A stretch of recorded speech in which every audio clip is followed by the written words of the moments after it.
एक दिन भगवान बुद्ध अपने शिष्यों के साथ एक गांव से गुजर रहे थे। चारों ओर हरियाली थी, खेतों में फसल लहलहा रही थी और किसान अपने अपने काम में लगे हुए थे। उसी गांव के पास एक किसान तेज धूप में अपने खेत में हल चला रहा था।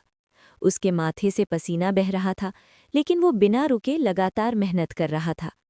तभी उसकी नज़र थोड़ी दूर एक पेड़ के नीचे बैठे भगवान बुद्ध और उनके शिष्यों पर पड़ी। किसान कुछ देर तक उन्हें देखता रहा, फिर हल छोड़कर उनके पास आ गया। उसके चेहरे पर थोड़ा क्रोध था।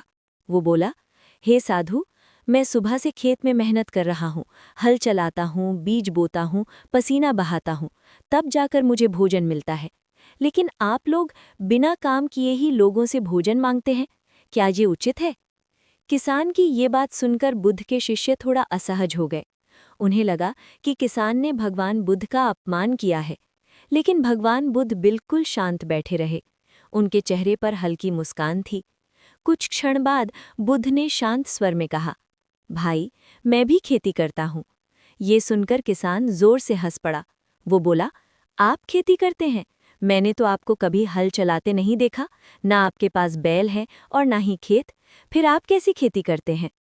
तब भगवान बुद्ध ने धीरे धीरे उत्तर दिया, मैं श्रद्धा का बीज बोता हूँ, संयम की वर्षा करता हूँ, प्रज्ञा मेरा हल है और लज्जा उसकी मूठ है। मेरा मन ही मेरा खेत है और मेरी साधना ही मेरी मेहनत है। जब मैं इस खेत में ज्ञान के बीज बोता हूँ तो उससे करुणा, शांति और प्रेम की फसल उगती है। बुद्ध की ये बात सुनकर किसान अचानक चुप हो गया। अब उसके चेहरे का क्रोध धीरे धीरे शांत होने लगा था। बुद्ध ने आगे कहा, जिस प्रकार तुम धरती में बीज बोते हो और धैर्य से उसकी फसल का इंतजार करते हो, उसी प्रकार मनुष्य को भी अपने मन में अच्छे विचारों के बीज बोने चाहिए। यदि मन में क्रोध, लालच और घृणा बोओगे तो दुख की फसल उगेगी। लेकिन यदि मन में दया, प्रेम और सत्य बोओगे तो सुख और शांति की फसल मिलेगी। अब किसान बहुत ध्यान से बुद्ध की बातें सुन रहा था। उसकी आंखों में सम्मान झलकने लगा था। कुछ देर बाद वो धीरे धीरे आगे बढ़ा और भगवान बुद्ध के चरणों में झुक गया। वो बोला, भगवन, मुझे क्षमा कर दीजिए। मैं अज्ञानता में आपसे कठोर शब्द बोल बैठा। आज आपने मुझे सच्ची खेती का अर्थ समझा दिया। अब मैं केवल अपने खेत की ही नहीं, बल्कि अपने मन की भी खेती करूंगा। भगवान बुद्ध ने उसे प्रेम से उठाया और कहा, जो व्यक्ति अपने मन को सुधार लेता है, वही सच्चा सुख प्राप्त करता है। उस दिन के बाद उस किसान का जीवन बदल गया।